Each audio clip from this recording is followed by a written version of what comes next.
want to fuck Beyonce and Rihanna. We'll see which one of those things happen first.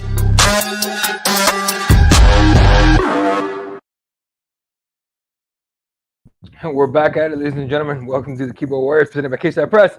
I'm the last Fred Kirby on a nice little Monday night. We'll do a little quick one here for you guys. I know it's super last second, but hey, we got one in because, yeah, we told y'all we'd be more often. All right, we're trying to get back to every week, but you know how life goes.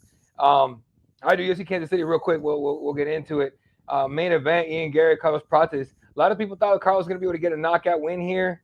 I didn't really see that. I thought I picked him to win, but I didn't think he was going to be able to knock Ian Gary out. And ended up being a fucking like master class the other way. Were you impressed with Ian Gary? Yeah, man. I don't know how you would not be impressed with Ian Gary, to be honest with you. I've seen some people, obviously the fifth round got a little dicey. You know what I mean? The last couple minutes of the fifth round got a little dicey. But other than that, bro, he looked incredible in this fucking fight. And he took the fight on like fucking 2 weeks notice or some shit like that, man. Yeah.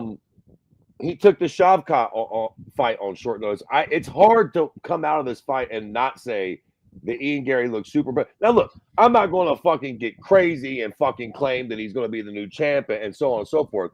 But he looked impressive against a guy that was on a fucking 10-11 fight win streak or some shit like that. Carlos Prates was like, he was kind of that boy, man. And to take this fight on 2 weeks notice, look as good as he did. And listen, at the end of the day, I almost don't necessarily hold the fifth round against him and more look at it as him showing like he could have got finished, man. He kept moving. To me, he impressed me in that fifth round because it shows that he really fucking wants it. And even when his back against the wall, like he could have just laid there and took some hammer fist and lost it right there at the last minute. He kept moving, touching a leg, getting to his feet. Like he was doing everything in his power not to fucking accept that stoppage. And he didn't. And he went on to win the fucking fight. I thought he looked fucking great. I love the fuck. Man, dare I say, since Conor McGregor, have I seen a fucking a shit talker in his prime? Like the shit that he would look. I know he gets a lot. First off, can we just address I know it's old news, but I never fucking got it really. So everybody calls him a cuck, right? Why? Is it because now? Hold on. Let me see if I got this right. Go ahead. He was with his wife, and Ian Gary let his wife's ex-husband stay in the house with them for a while. Did I get that right? Honestly, I don't even know what the truth is anymore because a lot of people came out saying that was bullshit. And so saying that like that the ex-husband was still fucking her? That's what they were saying, but it's just people just ran with it because Ian Gary talks a lot of shit. But I'm not like nothing ever got like confirmed or nothing. They just kind of ran with it. Right. So that's the thing, man. Not that I want to go into whether fucking Ian Gary is a fucking cuckold or not, because it doesn't fucking matter.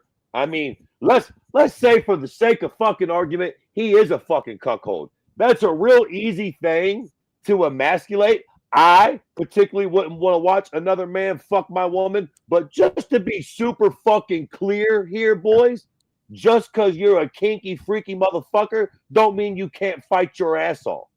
Like, just to be super clear, he could be a cuck and like watching dudes, and I'm not suggesting he is. And to be fair, just because if the situation was his wife let her ex live with them for a while because maybe he didn't have nowhere to stay or so on and so forth.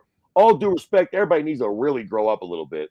Like, bruh, that doesn't mean he was fucking her. They could have been friends. There's a million different reasons why that could end up being an okay thing for a moment at the very least. I'm assuming it's not like he still lives with them and he travels with them and all this kind of crazy shit like that, apparently. So it's like, I think the whole thing that everybody was giving Ian Gary shit about seemed to like not even really be real, a weird rumor or myth or some sort of stupid bullshit like that. So just judging on what the cat has done, has he been able to get a lot of fancy finishes like Conor and shit? No. Has he been as popular and boisterous Conor? No. But he does got that sort of catchy Irish bravado. He's confident as fuck. And quite frankly, he's backing it up. He's not getting those fancy finishes. But I tell you what, though, you know what he fucking reminds me of? He reminds me of, and I don't necessarily want to say like young, but like he reminds me of Machida before Machida started putting it all together and getting finishes. If you remember, there was a time in Lyoto Machida's career when he first got to the UFC, and he was a boring motherfucker. He was badass, but he wasn't exactly getting finishes. He wasn't getting hit, but he had this weird karate point style, and he wasn't really putting people down with it. And then I forget who he fought before Rashad, but it started coming together. And then in the Rashad fight, when he won the belt, he really lit Rashad up and showed his best foot. I would go on paper and suggest for you that is sort of where Ian Gary is. He's not getting a lot of finishes, but I feel like he's just missing it by a cunt hair. Like he almost finished Carlos Prentice in that third round, I think it was. He's getting close, and he's got immense talent with this striking. I feel like Ian Gary's one of those cats that, bro, he almost finished Shavkat.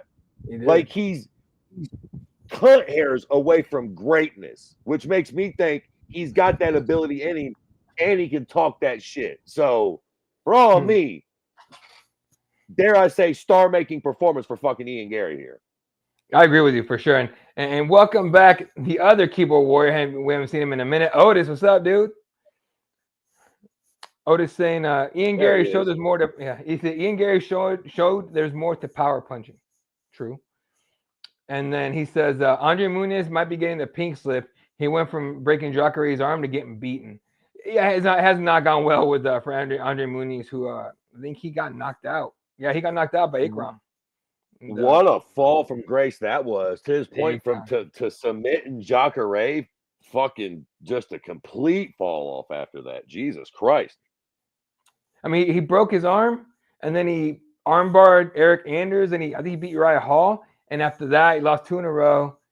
I think he took like Yu Young Park by decision or something like that. And then now he's getting knocked out again. So he got knocked out by Paul Craig and Brendan Allen or Brendan Allen. So I don't know what's going on with that dude, but he's definitely, like you said, fall from grace is absolutely the right way to put it. And of course, the other part of the of UFC Kansas City, Anthony Smith retires on a loss. Just forget the fight. The fight itself, like there was nothing he could do. Ming Yang Zhang just blitzed him, and that was it. Nothing. A nasty elbow to the head, big old gushy gush of the blood. The funny shit was after, right? Is that they immediately put the camera on Anthony. They barely put the camera on Zhang. It was all on Anthony, on Anthony, and Anthony just flipping the bird at somebody. Turns out somebody in the crowd was wearing a Nebraska shirt, yelling shit at him. He'd been talking all kinds of shit, him and his buddy, and he just didn't like it. So it's kind of funny. Did you get to see that? Yeah. I never knew what he was sort of tripping about. I was just going to comment on. It feels like there was a lot of like weirdness about him getting that major package and that like really big send off, and a lot of people were like, "Oh, they didn't do that for Stipe," and blah blah blah.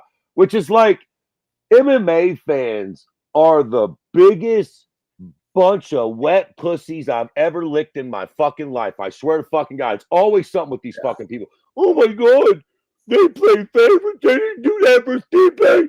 Dude, Anthony Smith works for the company. He's the epitome of a company man.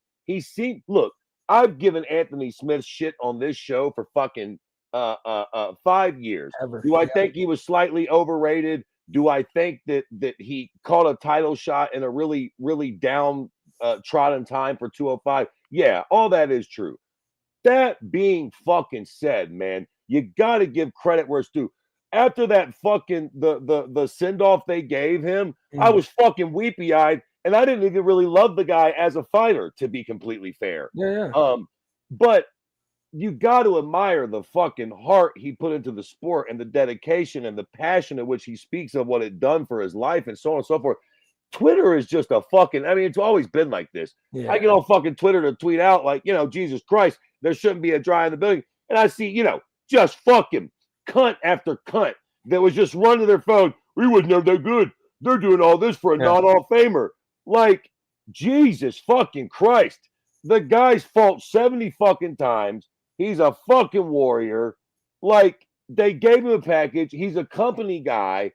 Jesus fucking Christ. Let Anthony Smith have just a little fucking taste here, boys. Why is everybody got to be so? And again, this is coming from a guy who's not exactly a massive Anthony Smith fan, but Jesus Christ, you got to give the devil his fucking due sometimes. The guy deserves a little credit.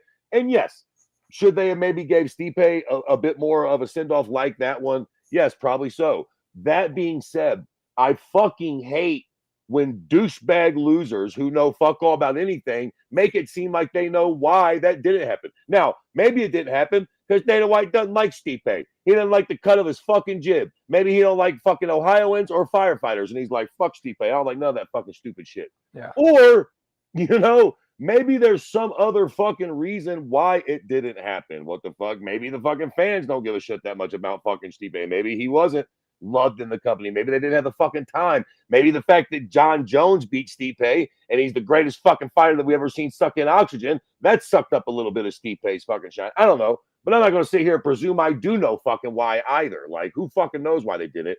Let Anthony Smith have a little fucking moment in the sunshine, you twats. Dude, social media, I will stand on this till my last day on fucking earth. Social media is the worst thing that ever happened to humans. Fucking by far. Easily to me. Anyway. All right. On this card, what else was in this card that was kind of dope? Abus, fucking who's that cat that got to quit his job? Malcolm Wanmaker gets that first round knockout over Cameron Simon, and then I think he got the bonus, and then he went and quit his job. And they asked Dana White about it. He was like, "Well, I guess it's a good thing. Congrats to him." Like, now sucks for his employer, but good for him. It was like, fuck, I don't know where he works at, so let me not get too cute with the fuck his employer, but he probably works for some massive conglomerate somewhere, in which case, fuck his employer. They'll fucking replace him lickety split and fucking shout the guy. You know how fucking good it feels for that fucking kid to get to quit his fucking job and then essentially chase it. Even if this shit don't work out, he's fucking riding high now thinking that it might, and fucking shout out to him for getting to feel that fucking sort of joy, man. Getting to call the old boys and be like, check this out, baby. I ain't never coming back again. Take that job and shove it, as George Strait or whatever one of them country motherfuckers saying that one time. I ain't never coming back to work again. I hope he gets to that point where he just doesn't have to think about that shit, because it would suck to have to go back to work. But I'm not sure what he is. Someone said he was like a union guy, a pipe fitter or something. I don't know how that works, but either way, good for him. Dope ass fucking fight. Great to see a young cat do it that way. So it's pretty dope. All right, let's talk about some announced fights. First one, your reaction to Joaquin Buckley and Kamaru Usman being announced. You know what? I don't know. Maybe it's just me. I know it's a good fight. I know Joaquin Buckley's on a roll right now. What's he coming over? He's coming off of the knockout win over Wonder Boy, right? Mm-hmm. Again, I am at the point now, man, where I'm sorry, but these younger cats beating these older cats, I'm not giving you the same credit for these wins anymore. Mm-hmm. I'm sorry, I'm just not, man. Joaquin Buckley's coming off a win over Wonder Boy, and I got to give him that. But Wonder Boy is fucking old, man, and Kamaru is old. I don't want to immediately just throw Kamaru out with the trash, because I feel like less than a couple of years ago he was sort of like pound for pound fucking GOAT status still. But realistically, he is at the tail end of his career at best. Mm-hmm. I feel like the only reason this fight's even competitive is because of the fucking age difference. I'm almost getting to the fucking point. They separate fighters by fucking weight divisions. I almost feel like we need age divisions. I ain't lying. By the time you get above like 38, bro, you shouldn't be fighting no 25-year-old man, no 31, no 20. I just feel like it's not fucking fair. Fuck off with the Randy Couture shit. Fuck off with the Bernard Hopkins shit. I don't give a fuck. That's why those people were special, because it don't usually fucking happen like that. You get fucking old, you get slow. You're just not the same person. Now, I'm not going to suggest that Kamaru's there yet, but I just feel like no matter how great you were, man, those last few fights aren't really you. And I don't know if we're there with Kamaru yet, but I think that's my problem with this fight a little bit.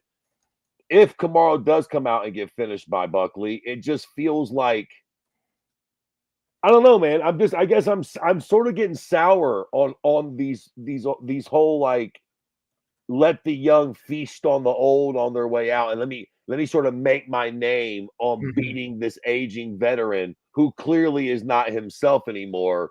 And then it's like, oh, he's coming off a win over Wonder Boy. He's coming off a win over Usman. Yeah. And they was a combined 82 years old.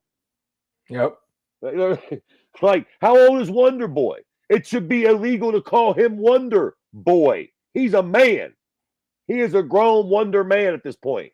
Yeah. He is a wonder elder, a wonder senior citizen. He's like 40. He's Wonder Boy is older than me, I think. God damn it. He probably is. I think he's 41, 42. Get the fuck out of here. He's 42. Let me find out. Hold on before I fucking talk out of my ass.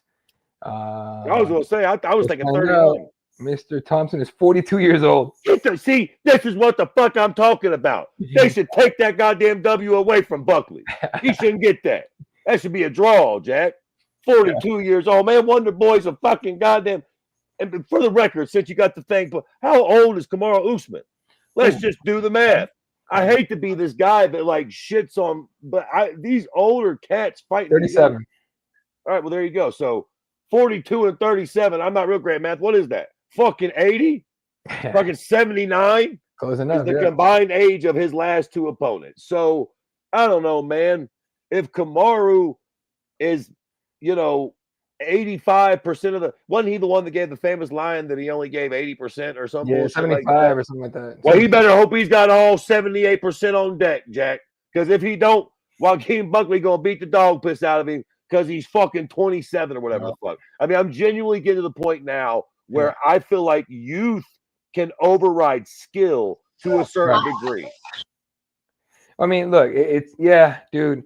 We're gonna get to the point where some of these wins, like you said, don't really like a Tony Ferguson win, right? Right. Like the last 2 years of his fucking career, the last year of his career, does that really if you beat Tony Ferguson now, if I beat Tony Ferguson tomorrow, did I really beat Tony fucking Ferguson? Or did I catch him at the fuck? If I beat fucking James Toney tomorrow in a street fight, did that fat cocksucker that knocked down BJ Penn at the fucking Burger King parking lot in fucking Hawaii, does he got a W over fucking the BJ Penn, for fuck's sakes?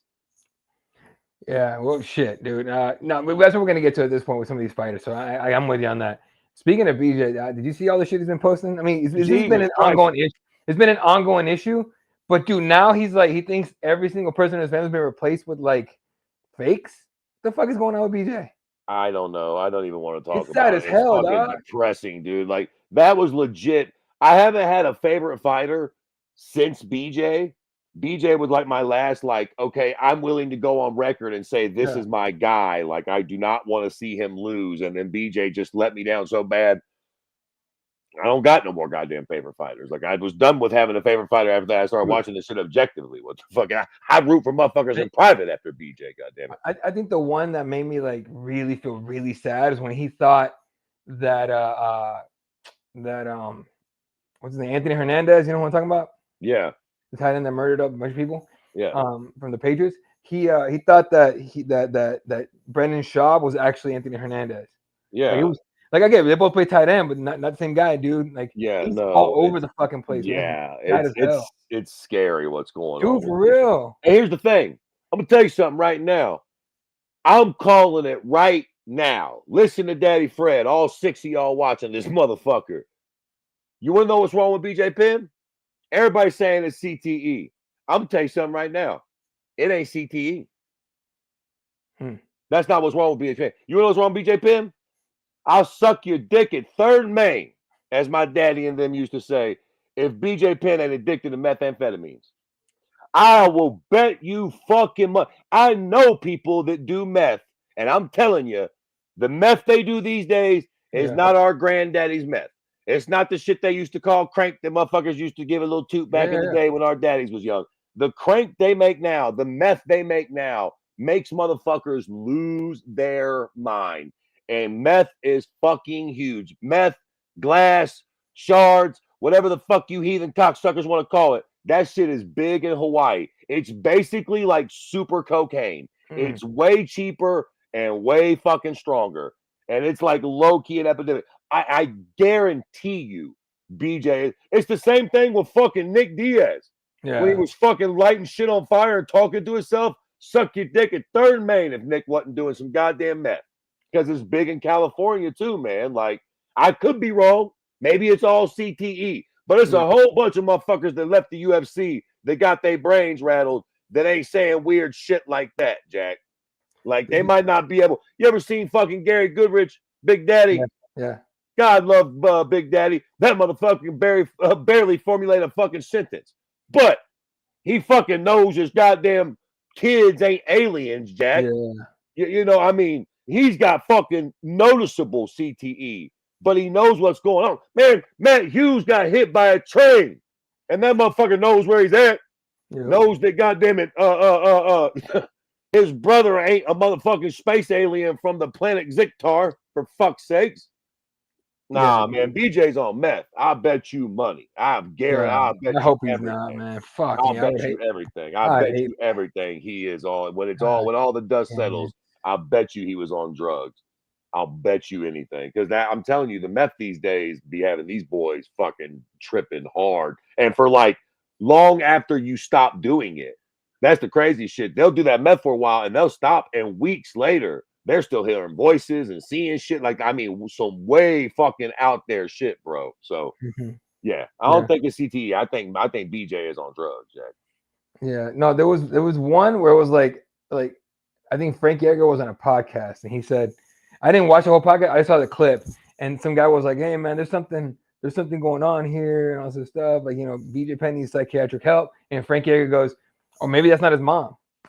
And it's like, sir, we have eyes, we can see pictures, we know what his mom looks like, that's his mama. Like, it's the weirdest thing, but either way, he's one of those things where he's like, he's been doing it for so long, and we always say, I hope he gets help. I think people have tried it, he ain't getting it. So nothing you can do about that, I guess.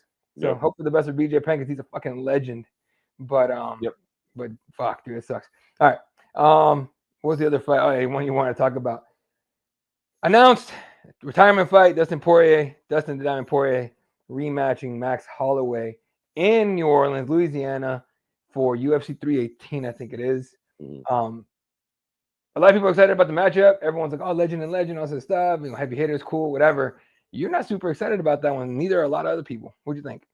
Man, I feel like I'm like a real fucking crybaby now, to be honest with you. After fucking breaking MMA's fans' balls about being the big crybabies, I feel like I'm being a real fucking crybaby. But I don't know, man. I understand what people are saying. Like, you got two aging veterans. But for me, for this to be Dustin Poirier's last fight, I don't know, man. I guess I don't want to see them feed him to some young, hungry lion like they did with Anthony Smith. That I don't necessarily want to see that. But the Max Holloway fight just feels weird. And I'll tell you why, for several reasons. Now, look, I'm very glad that Dustin's getting his fight in Louisiana, his hometown, his last fight. So that makes a lot of sense. And I'm super, I mean, Dustin Poirier, absolute fucking legend. One of the most fan-friendly fight styles you're ever going to see. I mean, there's, nothing more to say about Dustin. Hell of a career, Hall of Fame guy, the whole most of it. So I'm glad that he's getting this big send-off moment. That being fucking said, first off, again, and it's hard for me to be a cunt here because I like both these guys. There's again, both of them likable dudes, great fight. This fight will be fantastic. There's no way that this fight sucks or any of that. That being fucking said, there's a couple problems here. They fought before, and Dustin Poirier beat the fucking dog shit. Matter of fact, they fought twice before. One time, Poirier submitted Holloway, and I'll give him that one. That was at 45. It was fucking 16,000 years ago. It was Holloway's very first fight in the UFC. So fair enough. They have a rematch at 55 years and years later as legends. Poirier outboxed and beat the fuck out of Max for 5 fucking rounds. I mean, he literally put a fucking absolute beating on Max. Max landed some shots, but the fight was never even close. Right. So that's my first point of contention. The last time they fought wasn't that long ago, and it wasn't really close at all from what I can remember. Also, it's the headliner of a pay-per-view, right? This is a pay-per-view, isn't it? This is UFC 318. Yep. So this is pay- So the way they got that through, BMF titles online. Boy, y'all gotta calm down. You're gonna make me lose my mind because that was my next point of contention. Bro, listen, god damn, Jesus Christ, son of a bitch, dude. I love these guys, man. Yeah. This is not a real belt. The belt's gotten completely. I mean, listen, at the end of the day, I've lost track of maybe where the linear belt's at. Yeah. But like I think Poirier has the belt. Again, dude, who does not love Max Holloway? Max Holloway he's him, as he will tell you. That being said, the last time him stepped in the cage, fucking Ili Taporia slept him. Yep. He sung him a lullaby and was the first one to knock him unconscious. All due fucking respect. He's the baddest motherfucker around now. I mean, if this belt works in the way in which who's the baddest motherfucker, I got this belt. I don't give a fuck what weight y'all weighed in to fight at. When y'all went and fought, he cleaned your fucking clock and sung you a lullaby. All due respect, and I mean that very much so. All due respect to Max Holloway. Yeah. That BF belt you holding ain't real, my boy. Like, I'm sorry. It's just you don't, bro. You can't come off of getting slept with a fucking belt that says you're the baddest motherfucker. You are a very tough motherfucker, a very bad motherfucker, but you're not the baddest. We found that out last time you fought because a motherfucker knocked you out. And in this sport, that's how we gauge who the baddest motherfucker is. Y'all getting there and fighting when somebody gets fucking put fucking ass in the air, sleep. They are no longer that person. So this whole fucking thing just rubs me wrong, though. Will the fight be good? Yes. Yeah. Is it great that fucking Dustin is getting a proper send-off in his hometown? Fucking A. But short of that, it's a little fucking wolf dog for me, Jack. I mean, not a good reason to have it. I have not seen anything of late to assume that this fight will be any different. I mean, okay, fine. Let's take all my bullshit grieving off the table. How the fuck does this fight end up, Eddie Law? Probably the same way. I mean, come on. More than likely, they box, and Dustin Poirier gets the better of that. He's a bigger guy. He hits a little harder. Dare I say his boxing's a little cleaner. I mean, we've seen this the last time they fought. I don't expect anything to be different unless Max, he crushed Gaethje's nose in the end of that first or second round of their fight. Could he get a crazy strike in and smack? Could things go a little different? Maybe, but more than likely, Dustin's going to outbox him. Like, what? What are we doing here? Yeah, and that's the thing, right? It's just, and it's Holloway's first fight at 55, like officially as a lightweight. So it's a tough one for him to get. And look, Dustin Poirier is not trying to fucking lose in his last fight. He's not going to go out there and try to be safe. He's going to go out there try to kill the motherfucker. He probably will. I mean, I think Dustin wins this thing. Yeah, I mean, again, I think it looks a lot like their second fight, because again, their second fight was like what, 3-4 years? I mean, it wasn't, their first fight was a very long time ago. Their second fight was not that long ago. Like, this fight will probably, again, short of Max damaging him early because he's Max Holloway. So, what the fuck, he can like crush your nose against the other side of your face or something. So, but barring him hurting Dustin bad early, Dustin's probably going to end up slowly but surely outstriking him. They're not going to try to wrestle with each other. Again, the fight will be very aesthetically pleasing to watch. It's just and then again, I would be over the moon if this was the co-main event. Oh, sure. It just rubs me a little wrong as the main event. They're trying to sneak into, it's the BMF title. Man, BMF title, these nuts, Jack. That ain't no real title. Now look, y'all want to call it title, fair enough. But don't try to give us no pay-per-view main event as it's the title. What the fuck? That's fucking bullshit. Is this for fucking what is this? Is this fight week, International Fight Week? Is this July? No. This is I think the last week of July. I think it's like because International Fight Week. I think it's end of June. I can't remember off the top of my head. But I know this is New Orleans. So okay, you're right. Yeah, IFW is always Vegas. Okay, you're right. Fair enough. Okay. Well, okay. Then I won't. I'll stop there with my goddamn complaints. Listen, It'll be a fucking good fight. Most people stream the cocksucking fights now and the pay-per-views anyways. I don't think it's going to do good numbers as a pay-per-view. I will tell you that. I do not think this is a trilogy that literally nobody wanted. This needs to be either a co-main or a fight night to be a successful event. It's not going to do well as a pay-per-view main event. It's just not. It's a great fight, but this is co-main event material for a pay-per-view. There you go. Yeah, and I agree. I don't think it should be a main event at all. But I honestly thought they should do it on like a fight night in New Orleans, right? That makes it would have been great. It would have been a huge, perfect fight night main event with Dustin the whole bit. And I mean, look, man, again, if anybody deserves the pay-per-view, it's him. But sure. Make that a co-main event. The main event for BMF title with him is this now, and they don't have any other fights and officially announced for that card. Excuse me, just yet. So we'll see what happens here. Hopefully they drop some more. I mean, that fight, all joking aside, if that's going to be the main event, fair enough. But they better bring some fucking heat for that main card.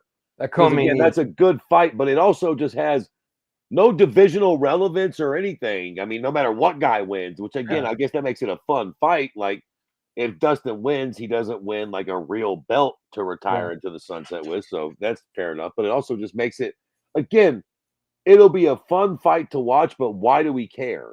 Who gives a fuck? I mean, again, if you really like Dustin, you want him to get a win. If you're a big Max fan, but it's not like a win from either guy like sets them up for a fucking title shot per se. So there you go. All right, man. I know we started late, so we're running kind of a little late for you and everything. But anything else you want to talk about before we get out of here? Did you watch the Chris Eubank Jr. and Conor Benn boxing match that happened this weekend? I ended up. I coached T-ball, so I ended up coaching T-ball in the morning, and then we're going to the D-backs game for the Little League day, so I missed all of it. Okay, so I did not catch the actual fucking boxing match because I'm not fucking buying DAZN or wherever the fuck I ain't doing. Yeah. But I had been following all the lead up, so I don't know if you followed any of the lead up or you know anything about the story. But just in a quick fucking bow for people that might not be big boxing fans, Conor Benn and Chris Eubank Jr. fought this weekend, two Brits. And what makes this boxing match so interesting is their fathers fought for the belt in 95, I think it was. Yeah. And they had a great fight. They were both like really great fighters and shit. I forget who won. I think maybe Chris Eubank Sr. won, possibly, or maybe Nigel Benn, Conor Benn's father, won the first one, and they had a rematch. Either way, they had this big rivalry, their dads did. Yeah. And now, 25 years later, their sons are fighting. That's wild. And the lead up to the fight was incredible. Now, Conor Benn was moving up from like, I think, 47 to 60. Okay. So to put it like that's a big jump for our MMA fans out there. Yeah, he almost jumped like damn near 2 weight divisions. In boxing, he jumped like fucking 6 weight divisions just to make this fight happen. But the lead up to the fight was incredible. Chris Eubank Jr. famously smacked Conor Benn with an egg at the stare downs at one of the promotions of the fight, and there was fucking pandemonium. And that's because Conor Benn had tested positive for steroids because they were supposed to fight like a year or two before that. Conor Benn tests positive for steroids and he blames it on tainted eggs. So that's why he smacked him with an egg at the press conference. So, but it was just a brilliant lead up to this fight. God. Two boxers who probably should have never had this sort of massive eye on them, the sons of these legends that they just couldn't quite break out of the fucking shadow of. Yeah. They have this crazy buildup. There's this great moment where after he hits him with the egg, at their next press conference, obviously they both have their dads there a lot because their dads are obviously these massive British boxers or whatever. So they're at the press conference and Chris Eubank Jr., the one that fucking he smacked his son with the egg, he was talking to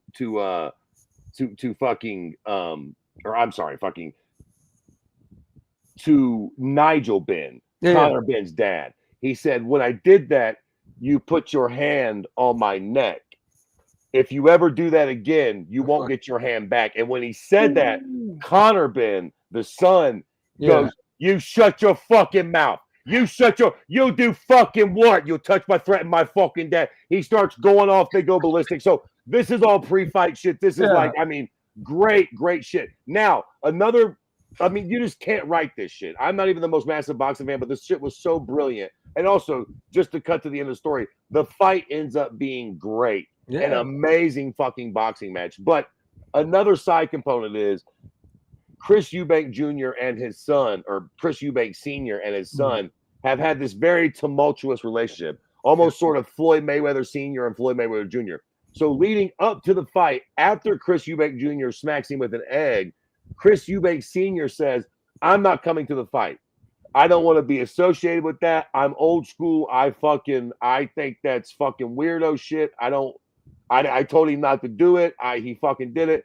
I ain't going to be associated with him. Fuck it.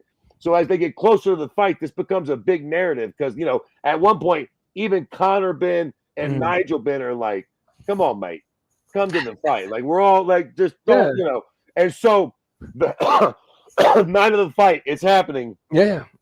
As Chris Eubank Jr. is walking in, this fucking black SUV pulls up. And in like the WWF fashion, because all the time leading up to like 3 days before, they asked Chris Eubank Sr. and he's like, no, I'm not coming. I'm sorry, but I don't want to be associated with that. He fucking hops out of the fucking truck and walks in with Chris Eubank Jr. And the crowd fucking goes ape shit. I mean, it's such a cool moment. Look up fucking like I gotta watch Chris Eubank Jr. and Chris Eubank Sr. walk into the whatever the fuck dome they were at. 60,000 people. They walk in. Everybody goes crazy. They have the fight. It's a great fight. Chris Eubank Jr. wins the fight, although he's by far the bigger man. He gets rocked and hurt several times throughout the course of the fight, but still wins the fight. I mean, this is like some Rocky type movie shit, man. It was really a really incredible moment for boxing and specifically for fucking British boxing, though. Like the Nigel Ben and Chris Eubank Sr. are already sort of legends in British boxing, but now their sons have sort of done this, and cool. it was a really, really, really fucking cool fight. Great lead up, and then the fight actually delivered. They both had their dads there. Chris Eubank had the massive, and also side note, I don't know if you've ever seen Chris Eubank Sr., his dad, but he is fucking gold. I mean, gold. Like he's out of his mind. He's like completely in left fucking field. But just again, do yourself some favors. Watch some fucking Chris Eubank Sr. interview. Go follow the motherfucker on TikTok. He is that guy right there. He walks around with a sheriff badge, Jack. He ain't sheriffing nothing. No, he ain't sheriffing nothing. But that motherfucker wears a sheriff. He is fucking out of his mind, but brilliant, super hilarious. Like, I don't even think he means to be funny, but he's just like so passionate about boxing and fighting and shit. Like he is fucking hilarious. Like literally just go follow that dude. But yeah, him walking in with his son was one of the most incredible things you'll ever see. Like literally you can hear, like they're filming them walking into the building. You can hear the crowd roar in the background when he gets out of that fucking SUV and sticks his arm around his son. And then even at the end of the fight, they let him say something, and he's so badass. They talk to him like after the fight, and he just says, "My son's performance in the ring tonight was legendary," and just walks off like his performance in the ring tonight was legendary status or some shit, legendary or something like the shit of legends or something. I mean, Chris Eubank Sr. is fucking insane, but cool as fuck. Shit, man, that's fucking huge. I'm gonna have to look some of this shit up because you know what I mean, man. I'm so busy with all the MMA shit that I missed all kinds of stuff. So I'm definitely gonna have to look that up. But I did hear about the fight, and I meant to watch it, but had to do the coach. A fight that had no business being that interesting or fun, but the lead up was incredible. And again, just the story of these fathers that had this rivalry, and now their sons have this rivalry, and they're there sort of with them and jawing at them. And again, to see Conor Ben get so mad when he mentioned, like, because he's like, if you ever put your hand on my throat like that again, you won't get your hand back. And like, you hear him go, "You watch your you'll do fucking nothing, mate. You'll do fucking fuck all. Don't you dare fucking threaten my dad." I'll get it right. He like fucking. I mean, you can tell he was pissed off that he came for his fucking box like that. What the fuck? And what's so badass about it though. Also, I've been ranting about this fucking fight for 10 fucking minutes, but I swear, all the characters are so fucking badass. After that was said, Nigel Ben is so badass that he's like, because Connor starts freaking out and he's like, "You'll do fun," and he's like, "Connor, no, son, no, mate, no," and he's like, "Chris, mate, I'm old school. I understand, mate, and I apologize for putting my hands on you like that." And I just thought that was really badass. That like, he's like, "You put your hands on me, you'll lose it," and his son's flipping out, and he just came in super old school. He was like, "I understand. I'm sorry, mate. I apologize for doing that. Yeah. But you put your hands on my son." So I was stepping in as a father. But like, I thought that was badass. Like he had neutralized it. He didn't talk no shit. He apologized. He's like, "I understand. I'm old school. My bad as a man. But I didn't know it was an egg. I thought you had just slapped my boy. So it's just like, hey, there'll be none of that. You know what I'm saying?" But yeah, super, super fucking cool fight. And then the fight actually delivered too. So yeah. No, that's pretty dope, dude. I'm gonna have to look all that shit up and catch up on it. I've been trying to get back into boxing, man, but there's a brilliant photo that circulated around somewhere. Somebody will probably do a fucking painting, but it's like one of Eubank Senior and Nigel Ben, and like Eubank hitting him, and then there's one of the juniors fighting. And it's like the same punch, and he's like landing it on him. It's like a side, like one right above the other or whatever. But it's fucking so cool, man. Like such an interesting boxing story, man. This is literally like some shit out of a Rocky movie. What the fuck? It reminds me of the last Creed movie or the second Creed movie. So that's pretty cool. Yeah, like, super cool story though. Yeah, that's fucking crazy. I gotta look that up. Did you hear? Before we go, fucking Jake Paul's boxing. What's his name? Who's Jr.? Yeah. That guy barely counts as a pro fighter or pro boxer. You gotta chill the fuck out with that. That's a weird one for me, man. I thought Jake Paul has done a pretty brilliant job of guiding his career up until this point. This guy lost the boxing match to Anderson Silva. Jake Paul's already beat Anderson. I just don't know. I mean, if I'm Jake, I'm trying to make the Tommy Fury fight, maybe, man. If I'm going to do one of these weird fights if I'm going to do a weird fight that nobody really cares about, that's not going to sell millions and millions of pay-per-views, then why not just like, if you want to be a real boxer, you got one real loss, bro. Get that one back. Knock Tommy Fury out, and then try to maybe like, this is a really weird one for me. Because, I mean, this is the first time that I don't care. I won't watch this fight. I don't care. Like, unless I'm like super bored at the house, like I don't know why he's boxing this guy. Like, again, I know I get it. The guy used to be a champion, but again, bro, like we have got to start putting some respect on youth and age. Once you get to a certain point, man, I don't care who you used to be. You ain't that dude no more. You might have used to been a champion a long time ago, but you're long well past that guy now. So it's a weird one. It's a weird one for me, man. Like I said, Jake Paul usually does a pretty good job. And even with Mike Perry, he picks the right people where I'm like, okay, mate. This one I was like, what? Okay. Well, here's my question for you then. You think he's running out of people that give a shit to boxing? Maybe. Because that's what it looks like to me. Like everyone else said no. And this guy, and Chavez Jr. is a guaranteed yes because he's a fucking dummy. I think he's also, with this fight, it feels like he might be maybe like, you could make the argument that he was really cherry picking his opponents, picking people who had no boxing experience or that were old and well past their prime, or ideally both of those things, little to no boxing experience and old past their prime.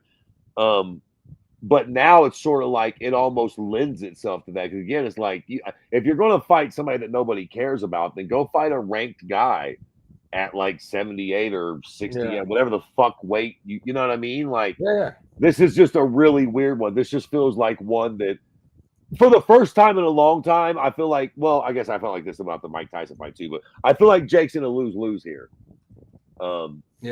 It doesn't matter if he knocks him out. It's just like, so what, bro? Dudes, again, bro lost a boxing match to Anderson Silva, which you went on to beat after said boxing. It's like, this is such a weird fight. Why the fuck are you fighting a guy who you already beat the guy who beat him Yeah. from MMA. Like, this just seems like a super pointless fight. Like, if he wants to stay busy, I sort of get it, I guess. But I don't know, man. I don't know. Yeah, this is a very, very weird decision Yeah. by Jake. Yeah, to your point, apparently, I mean, I don't know why else he's taking this fight unless he's just really running slim on fucking options and people that make sense at this point, because this is a weird one, man. I don't. How many pay-per-views does this sell? You know what I mean? That's what it has to be, though. That's what it has to be, is that there's nobody else that gives a shit about boxing Jake Paul. It doesn't matter anymore. Which is weird because you know it's a big bag. I mean, there's got to be somebody. It's got to be, right? I mean, it has to be, man. That's why I think maybe it's Jake, but maybe Jake's just seeing how popular he really is. Like, can I just box a broom handle and still sell fucking 300,000? Like, I don't know, man.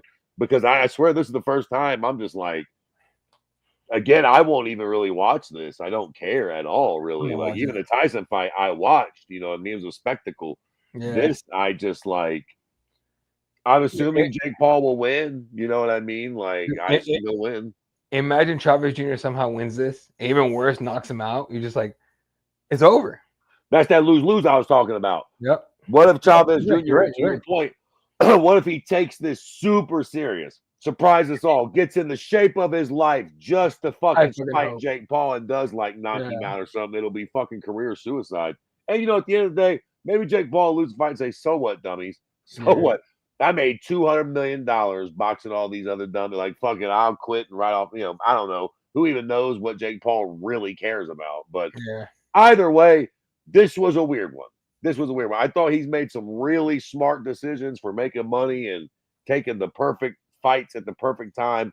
This is a weird one. This don't really fit the bill for any of that, in my opinion. This is definitely not the perfect fight at the perfect time in any way, shape, or form. So yeah, not at all. We'll see what happens. I don't even know who's broadcasting this one. I doubt it's Netflix, but guess we'll see who it is. And then real quick, are you one of those that hopes that Netflix has the money, or they have the money, but actually signs the UFC? I mean, as a motherfucker who's been paying for Netflix for a month of Sundays, I wouldn't be terribly mad at it, I guess. I mean, I already got Netflix, so if I ain't got to sign up for nothing new and my motherfucking, it don't cost me extra in any matter of fact, I ain't a big sports guy. So if they leave on ESPN Plus, Jack, ESPN Plus is gone. So if they go to Netflix, which to be fair, I think I pay like $7 a month or some bullshit like that for ESPN Plus, so it ain't like it's exactly breaking the bank, but yeah, I mean, to answer your question, sure. I wonder what the appeal for them are, though. It seems a bit of a weird matchup. I understand that Netflix is, has more money than God, and they clearly sort of want to get into like the live sports world. But like, I just wonder how many people don't have Netflix that watch the UFC right now. I mean, Netflix is in like every fucking household. Like, how many? Like, if Netflix pays, a bag and a half to get the UFC's exclusive content, how many more millions does the UFC make Netflix? I mean, does this even make any sense in the grand scheme of things? Like, I feel like, look, great for me because I already have Netflix. Ain't that the same? What UFC fan out there doesn't have a do you have Netflix, Eddie? Yep. Of course you do. I mean, anybody with kid, like, I just don't know who is Netflix going to get to sign up for this for the UFC, because we all already have Netflix? Yeah, kind of, right? Like, that's been my thing. Okay. Do I like ESPN Plus? No, dude. They haven't been god awful, but it hasn't been good. I can't say it's been a good experience with them, but it hasn't been terrible, right? Like, it's not like The Zone. Right. No offense to The Zone or anything, but I'm not a fan of how they do shit. No, that's fair. With Netflix, that was exactly my point. Everyone's like, Netflix has to do it. They'd be stupid not to do it. Would they? Would they be stupid to not do it? Money, like you always say, money walks and bullshit, or money talks, bullshit walks. If you, as the UFC, can't prove that you're gonna make Netflix this many more millions for the billion and probably like more than like $1 billion fucking price tag, does it make economic sense? No, it fucking doesn't. So I don't think it's going to go to Netflix. I think the UFC is going to go to Netflix. They're going to be like, we'll give you 700 million, which again, it's fucking hilarious that I'm saying it like that, which is fucking ton of money. But for the UFC allegedly asking for $1 billion, like, I don't think Netflix wants to give him that. I don't think Netflix would. I think you're on point because the ESPN deal, part of it is that the UFC gets so many pay-per-view buys out the window, like immediately, and the rest goes to ESPN, which apparently a lot of those, came under, right? Fell under streaming. People stream shit all the time and everything, or just don't watch it. And so I don't think Netflix is going to see the value in this at all, right? Not at all, but they're only going to see the value to where they're going to give $1 billion. I don't think. Who knows? Now, the other thing with it, are you going to split the services? Are we going to get Fight Nights and ESPN Plus? You're going to make me get keep an extra fucking subscription for that shit? Like, no, I don't want to do that. Are you get rid of pay-per-view and just upping the Netflix subscription for sports? We can have a conversation. Are you going to keep pay-per-view on Netflix? What the fuck's the point? You know what I'm saying? Like, there's so many questions. And to me, it all goes down the road of staying on ESPN Plus, because why the fuck would you move at that point? If you're doing the same shit you could be doing anyway. Yeah, I mean, it seems like a pretty one-sided deal for the 100%. UFC, to be honest with you. Because, like, think about it. More people are browsing Netflix than ESPN Plus. So if all of a sudden you turn on Netflix because you're one of the fucking 4 billion people that got the goddamn thing, now the UFC is on your main page of Netflix. How many people are like, oh, fucking A?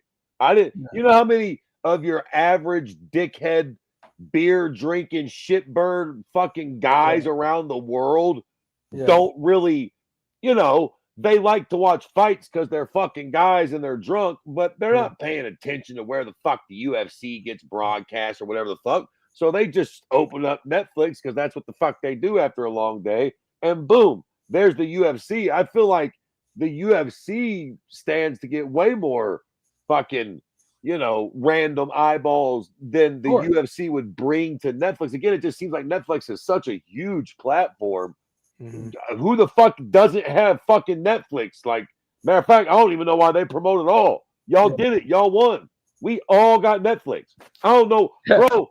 I ain't been to an Airbnb in a month of Sundays that didn't have Netflix on the. It's the one thing they got: Netflix and YouTube and an internet connection. And it That's was it. But like, and I ain't even mad. Like Netflix. Every fucking house I've been in has fucking Netflix. So it's like, I don't know. It's a weird. I guess maybe if they give them a taste of pay-per-views or something. Yeah, I don't know how it's gonna work. It's honestly super strange to me with that whole deal. So, I'm not. Do I hope to go to Netflix? It's just purely off of how bad ESPN Plus is. Yes. Okay. Do I think it's gonna happen? No. Now that's an interesting concept. If they do away with pay-per-views and they put all their content on Netflix, now that might drive some people to Netflix because that's going to force some hands of people. Like, okay, so you gotta watch the Conor McGregor fight, you gotta watch the John Jones. You need fight. Netflix to do it. You need Netflix to do it. Period. Like, you can't even order a pay-per-view. You've got to have Netflix, and that's the only way to watch this fight. Period. Yeah. That's interesting. Now, they would charge Netflix a bag for that, though. That would be, but that would actually be worth the bag if they're like, all right, bro, you get all of it. You get all of our content. If you want to watch the UFC, any of it, pay-per-view, fight night, training, fucking Ultimate Fighter, like every single stitch of our content, you got to sign up to Netflix. That all of a sudden becomes, I mean, also, to be fair, Netflix shouldn't have that much money or power. They do that. Boy, Netflix gonna be out here calling some shots, Jack. Jesus Christ, that is like a fucking chokehold on the game, bro. No, like I said, I hope it fucking happens. I just don't. And by the way, anyone that thinks like, well, people will stop streaming legally, you're out of your fucking mind. So there's always gonna be people that stream it. Always. Oh, well, for sure. But I will say, bro, if the UFC does that and Netflix doesn't like you can still get Netflix for $15 a month or whatever, like they keep it where it's at and you get all the pay-per-views and everything else. Yeah. I do think that fucking like that'll be a lot. That'll be a lot. Like, that's a lot of motherfucking money. Like I think that'll force a lot of fucking subscriptions into Netflix. Like that'll be sort of some crazy fucking money. And think about if they give them all their content. Now I don't know if they would do that either. If they would actually give up all their pay-per-view rights for Netflix, period. But that would be fucking huge. That I almost feel like that's the only way it would be worth it for Netflix, though. Because it's like, if I'm Netflix and your biggest fights are always going to be on pay-per-view. What are we paying you billions of dollars for? Your low-rate fights? Fuck that. We want Like, we want John Jones too. If we gonna give you $1 billion, Right. we want Hamzat. We want your champions fighting. Like, what the fuck? We want Max Holloway and Dustin Poirier. We're not gonna pay you $3 billion to get fucking. Who do we got next week? Who's fighting next week, next Saturday? Before we fucking hang this up. Sandhagen and let me see. Yeah, UFC, there you go. That one. You see Des Moines. Yeah, that guy. Figgy. Figgy. Yeah, okay, fair enough. That's a decent fight. So all right, very quickly, and we're about to jump off, but very quickly, just look at the card. Yeah, but let's just look at let's look at the fucking schedule, fucking moving forward. There you go. Corn Sandhagen, Figueiredo, solid main event. Rainier de Ritter against Bo Nichols, solid co-main event. Ponzinibbio de Rodriguez should be pretty good. And then it doesn't fall off, but it's it's a fight night. It's a fight night. Look at Jeremy Stevens. Yeah, he's back. Fucking crazy. Lil Heathen's not him signing Lil Heathen while he's in Iowa. Misha Tate. Jesus Christ Almighty. Let's see. This is a fucking interesting card, isn't it? Austin Bolano's all right. Cool. I'm going by Stone. Thomas Peterson. I just talked to his boy, the fight out of the the other day. Juliana Miller is still in the UFC taking a picture. Yeah. So again, not a massive fucking card, but let's go ahead and look at the events coming up, like you were talking about. Right, and this is my point. Sort of is Netflix going to fucking pay you $1 billion for fucking Burns versus Morales? And I don't think. Yeah, I mean, you know what I mean, or Blanchfield versus Barber. Like, you take away these pay-per-views, right? Take away the pay-per-views. Only, I mean, what do you have here, dude? I mean, this is not what you're going to pay millions and millions and millions of dollars for, man. Yeah, that's not awesome. You're right. You know what I mean? Like, if you get those big ones, maybe in between, but if you're getting just the fight nights, bro, like, I don't know about that. Like, where's Netflix, bro? ESPN Plus needed the subscribers. They did. They needed that. They were just launching that app. Netflix is the app. It ain't like some app that it is him. I'll tell you this, dude. It is him. I'll tell you why, dude. And people hate when I say this, but MMA is losing popularity. It is. I think so. It's losing popularity, and it has a lot to do with the lack of. I don't want to use the word relatable, because fighters in the UFC are relatable, right? They're just not loud enough.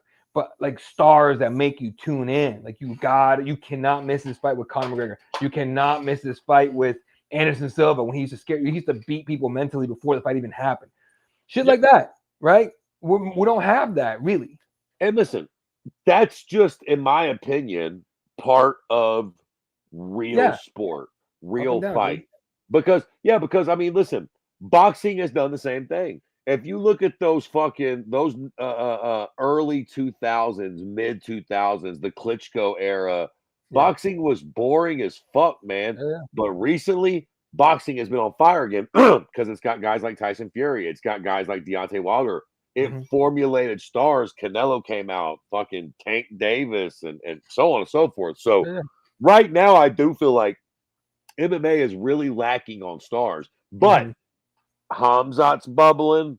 Like, eventually shit's gonna, Tom Aspinall's bubbling. If we can get the Jones fight, even then again, like I said, he beat John when John was 112 years old, but that's neither here nor there. But he could be a big star if he gets that win and keeps winning. Like, we got some stars sort of bubbling. Alex Pereira is kind of, that little loss to this fucking silly ass Russian didn't help nothing. But we're definitely going through a downflow, but that's just the way this goes. Eventually, you can't always have a Conor McGregor or a Ronda Rousey. I don't think we realized how special it was to have those level of stars. But to your point, like at Anderson Silva, now we know. The next time we get a guy or a girl like that, appreciate that shit, because it's not like we will go through years where we don't got somebody like that. Even Ronda Rousey. I know she made a lot of people mad when she was fighting. She annoyed a lot of the people. But one thing you got to admit, man, there has been nowhere near the excitement for a female fight since Ronda left than what she had, man. I mean, even if you didn't like her, when she had those fights with fucking Holly Holm or even Misha Tate, I mean, it was just, you were so fucking excited to watch this broad fight, man. 100%. Anyway, all right, man. Nice little. We went an hour, dude. After as always. Yeah, there you go. All right, folks. Thank you for tuning in. Appreciate the hell out of you guys. Otis, as always, pleasure. Everyone that tuned in on Twitter and everywhere else, you guys do the shit. Please go to YouTube and hit the subscribe button because it helps us out a lot. Leave a comment and all kinds of stuff. A lot of stuff coming to YouTube on Cageside Press. We got PFL Media Day kicking off tomorrow. That'll be up. Or sorry, Wednesday. Today's Tuesday. Yeah, Wednesday. And then I have interviews coming out with Chris McCade, who is headlining LFA next weekend in Santa Cruz, California. I got one with Ahian Douglas coming out here in a couple of days. He's the LFA featherweight champion. A lot of good shit coming out, folks. Make sure you keep it locked, hit subscribe, hit like, and all kinds of stuff for us. All right, man. That's going to do it for us, ladies and gentlemen. Hit us. Follow us on all this shit. I'm exhausted. We're going to call it a night. Love the fuck out of you guys. You guys have a good night. Good night. Good night, Wilshire.